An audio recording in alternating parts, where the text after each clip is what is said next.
So the market is constantly changing. I think it's only right as a watch dealer that I answer your questions and answer them honestly on what is actually going on in the current Rolex market. What is the best 2-watch Rolex collection under 20k in your opinion? I currently have an Explorer 40 and looking at adding another watch. It would be great to get your thoughts. So for me, you've got the Explorer 40. I think a nice addition would be in that range, probably the Explorer 2. The 42mm comes in the black and the polar white combination. If it was me personally, under 20k, you actually can't get a lot in the current market. I would choose a Wimbledon fluted Jubilee Datejust 41, and I would also choose possibly the Explorer 2 Polar. That'd be my 2 choice under 20k. And what do you think of the 1908 Platinum? Is it worth a buy versus the Patek Calatrava? Really good question. I'm very current as well. There's a lot of talk of this particular watch. I think it's a fantastic watch, by the way. For you guys that don't know, it's the new release from Rolex of Watches and Wonders this year. It's got the platinum and the ice blue dial, by the way, which is obviously comes in all platinum Rolexes. So yeah, I think it'll be really popular. I think it's 2 straps. I think it's like a black and a brown strap on that particular one. It's got a beautiful sort of grainy dial. Market price on that, I think it's going to be in high demand. I think it's going to be ordered a lot. I'm sure it's probably been ordered a lot already from the ADs. It's going to hit the market probably 3 to 6 months from now. I think realistically, if that watch is traded on the grey market or sold by a retailer like me, it's going to be around about 50k. I think double or triple wouldn't be unreasonable when it first comes out. I think just because obviously it's so desired. And when you compare it to the Patek Calatrava, in my opinion, the problem that I have with Calatrava, and it's not the watch, I think it's a really beautiful watch, is the fact that it is well known as get you up the list watch.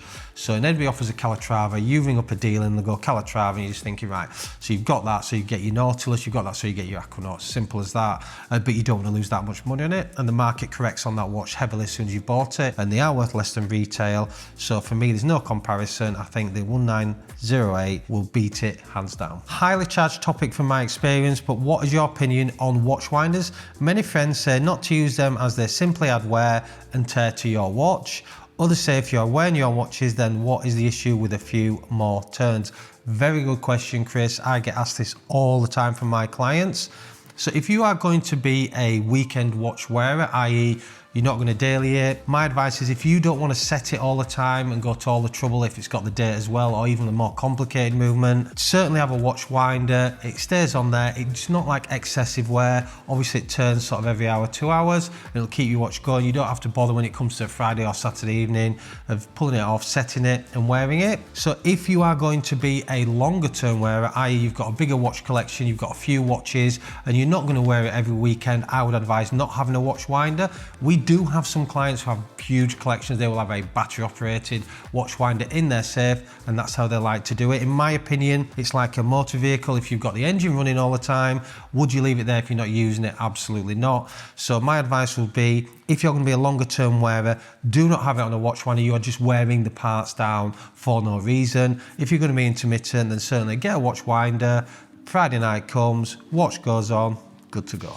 What was the first watch you sold and did you make a decent margin on it? Well, this is a really good story for me because this is how I started in the watch industry. It was a Breitling Chronomat and it was one that was quite a few years old. It was a steel and gold. It had a mother of pearl dial with diamonds. I actually sold it. I did make a good profit. It's all relative to the time. We are talking 2014 now, about November time. I sold it for £3,500 and I bought it for £3,000. So I made a £500 profit. That is what started me on my watch journey. That's what got me into the LWC sort of company and started on my watch company journey. And for me, you know, I look back at that watch, I'd love to buy it back. So if anybody knows of that watch or knows it just because of nostalgia, I'd love to actually buy it back. But I think, unfortunately, it's probably gone. And for me, that's what started me in the watch industry. It's a very, very special benchmark for me. I recently bought a 2023 36mm Datejust with a fluted Jubilee combination with a Wimbledon dial. How well do you think it holds value in the future? You've done very well in getting that. The best combination in my opinion. Fluted, Jubilee, Wimbledon, the best dial in that model. 36mm, unisex, both men and ladies wear that watch. It will always hold its value. It's got one of the top 3-tier dials in that particular combination. And obviously we have increases from Rolex every year. So for me, you've got really the best combination in that range. And I think it'll hold its value fine over years. And hopefully you'll be wearing it and enjoying it in the meantime. Next question, if you could only have one green dial Rolex, John Mayer, Hulk, Yellow Gold President, Rose Gold President, Sky Dweller or Datejust, how would you rank them out? So if I could only have one, it's kind of like two questions. If I could have one from what you've said there, for me personally, it would be the John Mayer. That is an unbelievable watch. 18 karat yellow gold, beautiful dark green dial. Very, very special watch. When you see it and put it on your wrist, it is a special piece. Obviously in the market now, they're selling for just under 60k, somewhere around there. Again, you know, historically, I think that's decent value in the current market. I have had all the other watches there. The Hulk probably is the most popular for you guys watching this channel now. You know, that is the one that most of you cover, and I get asked all the time, you know, I turned that watch down, I didn't like green, and now we have so many clients chasing that, and we sell that watch for about 18k now. The Yellow Gold President, again, I got married in one of those. It wasn't the green dial, but it was the Silver Roman, beautiful watch, love that watch. The Rose Gold one, obviously it's the olive that everybody knows, very special watch and very popular. The Datejust with the mint green, very popular as well. And as to the second part of your question, how would I rank them? Oh, it's difficult this. Let's go. Sky Dweller, Datejust pretty similar as the bottom.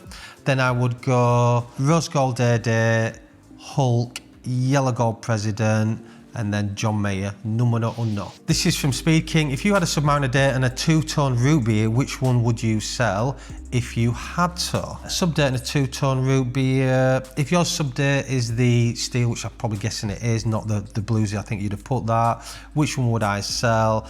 I'd probably sell a Rootbeer because I think the Submariner is the best all-round Rolex. You will never get tired of wearing that watch. It will function in everything you ask of it to do. You can wear it for dinner parties, you can wear it with shorts and t-shirt. So that is that watch. The Rootbeer is a bit more, you know, a bit more dressy. So for me personally, if I was looking at that watch and I'd look at it for the test of time, it would be the Submariner Day and I'd get rid of the Rootbeer. I just picked up one of my Grail pieces, a new ref, Daytona Ghost, one that I intend to wear, not keep locked up. Curious to know how you see the values of the precious metal Rolexes going forward, as Rolex has put a big emphasis on them with their new releases. So thank you for the question. Precious metals are not the most popular in the current market, especially on the full bracelet. Covered that in loads of videos. Unless it's special dial, of course, then they are extremely sought after. But yeah, when it's on the Oyster Flex there, Daytona Ghost, it's our #1 selling Oyster Flex at LWC, to let you guys know. And we get phone calls all the time, and whenever we get an opportunity to buy them, we will always buy as many Ghosts as we can physically get. So yeah, great watch that you've bought there. Certainly that sort of stealthy special watch, and for you that you actually got that, congratulations. Next, I'm starting on buying my very first Rolex. I was thinking about buying the smooth bezel and blue dial Datejust. Is that a good start, and what is the price for brand new? Good question. Datejust is a very good entry-level model for you guys out there that don't know. That's where most of our clients start on the journey of Rolex. The blue dial Datejust comes in two combinations. I've got a Zero one to show you here, and it's actually talking about smooth bezel, so I'll show you that one. That's smooth bezel there, and that's the Jubilee bracelet. Certainly for me, I would definitely go the Jubilee. We do have clients that buy the smooth bezel with the Oyster bracelet as well. That is certainly popular, but certainly for the clients wanting a little bit more, they would go for a minimum of the Jubilee bracelet, and then they would actually go for the fluted Jubilee, which is that one there. Same dial, but that's the top tier one in that particular one. So yeah, definitely if you're looking at buying your first one, the smooth bezel Datejust is a good shout. We sell these for around about 9k, just to give you an idea. And with the Oyster bracelet, it's slightly under, probably say about 8.5. So yeah, very good entry level watch. I think they're cracking value for money in the current market. And certainly you won't go wrong with the Datejust 41 with a blue dial. Next question. Hi, love your channel and your take on most watches, but I haven't heard you talk much about the Milgauss. What is your take? Cheers, mate. Thank you for that. Actually, I've got one to show you here. So I've got the blue one here. This is the beautiful blue dial. It's got the green glass Milgauss. This is one that obviously has been discontinued. I think this is the sweet spot for this model. The early ones used to come with a white dial. For you guys who like this watch will know which one I mean. And they also did like a matte black dial one in this one as well. This is what is classed as the top tier dial in this particular one. It's the most sought after. I really like this watch, and I do sell this watch to clients who want something a little bit different. Probably is a bit of a Marmite, which is why you won't hear much of it on any of the sort of YouTube channels out there. But for me personally, I think it's a really nice looking watch, something different to the Rolex lineup. And obviously having that green glass, you know, is quite unique. For you guys that don't know, it's the only watch that Rolex produced with no laser etching with the coronet at 6 o'clock, due to obviously how they've manufactured it. But yeah, I think it's a great watch. Price point around about 10k for a really nearly new or absolutely mint one like this one, which this one is. And again, looking at the current value in the current market, you're in the sort of the Datejust range so for something a little bit different, I think it's a great buy. Next question, I currently own a 116655. What is a good daily piece for a 6.5-inch wrist for frequent travellers? Being eyeing on an Oysterflex Sky Dweller. Well, for you guys that don't know, 116655 is a rose gold 40mm Oysterflex Yachtmaster. Very popular watch. And then if you've got 6.5-inch wrist, which I think that'll look pretty decent size, to be fair, because for most of my clients that buy that watch, it looks and wears a little bit smaller than 40mm, which is why it's become more of a unisex watch. If you're eyeing an Oysterflex Sky Dweller, that is a much bigger watch. That is a 42mm, but not only is it wide, in fact, I can show you got a blue one to show you here. So, you know, it's a 42mm watch. Obviously, this is on the Jubilee. We're talking about the Oysterflex. But the case size is much deeper, much rounder. You know, it's got a much bigger profile than the Yachtmaster, and it looks and wears like a 42mm watch. So if you've got a 6.5 wrist and you're a frequent traveller, I would advise not choosing that watch. If you were here at the boutique, I would say to you, let's look at some other options. I don't think it's the best watch for you. If you're looking at something for frequent travellers, I mean, I'd just go Oysterflex Daytona. It's like the best one you can buy. You know, price-wise to the Sky Dweller, yes, it's going to cost you some more money on the grey market, but you know, you wield your oyster. You can have rose gold, yellow gold, white gold. Yes, it obviously doesn't have like the GMT function, which obviously travel watch would. If you were going down that line, I'd advise going down the GMT range. But certainly, if you're looking at something in the Oysterflex range and you like the rose gold Yachtmaster 40, for me, I would go Oysterflex Daytona 1,000,000%. Which Rolex model do you think will have doubled in value in 10 years? That is a very difficult one. I mean, 10 years, a lot can happen in the watch market, Rolex market in 10 years. One of the ones that probably the biggest potential and quite spoke about in the last few weeks is the Le Mans. You know, the white gold Daytona that we had a short run, a few months, been discontinued. People asking like $250,000+ for that watch now. You know, is it realistic? Not really. I think that's a few years down the line price, but you know, I mean, that's got potential to just go massive, that watch. It's just such a short run. We have obviously the old favourites of, you know, the Pepsis, the Sprites, obviously these were discontinued. You know, the Panda Daytona, iconic, that's a really collectible watch. Where they've been 10 years, honestly, nobody really knows. Hi Charlie, why do you think there are so many negative comments on the Sea Dwellers in gold and steel and the new all gold deep sea, but lots of positive comments on Submariners in the same metals? The only thing I can think there, Matthew, is because of the size. It rules out so many buyers. You know, 44mm, the big watches, we sell to the big guys. There's probably 10% of the market want the bigger watch, 9% of the market want the 41mm, somewhere around there, depending on the model. And that's why I see so much talk of the Submariner and all the other models, Daytonas, you name it, Datejust, all in that range. It's kind of just one of those things. I just don't think it's kind of like the one where people find is the sweet spot, and I think because it looks and wears like a 43 or 44mm watch, unfortunately it rules out, you know, 90% of the actual market. Next question. Hi Charlie, with the release of the black grey GMT this year, do you think the demand for the Pepsi will drop much at all? Is there a colour combo on the GMT bezel that you'd like to see Rolex make that they haven't offered before? Yeah, I think the demand for that is going to be extremely high.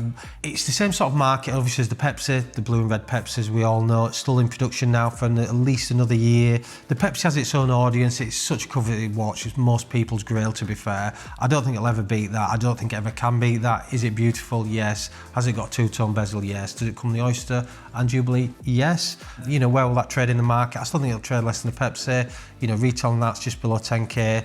Grey market price 14 or 15, I'm going to say, once it hits the market. I think that'll be the sweet spot. The Pepsi will always command a higher price. It's that special watch. I actually did a full video on it. I actually wore that watch for a week. So if you've not seen it, check it out on the channel. But certainly for me, it will not beat the Pepsi. That has got its own audience and it's so coveted. Would I like to see any other colours from Rolex on the GMT bezel? Yeah, possibly. You know what I'd like to see? I'd like to see a right-hand drive Sprite. I think that'd be really popular. And it's such an easy fix for Rolex. If you're watching, just, you know, get it done. It's just like a 2-minute job.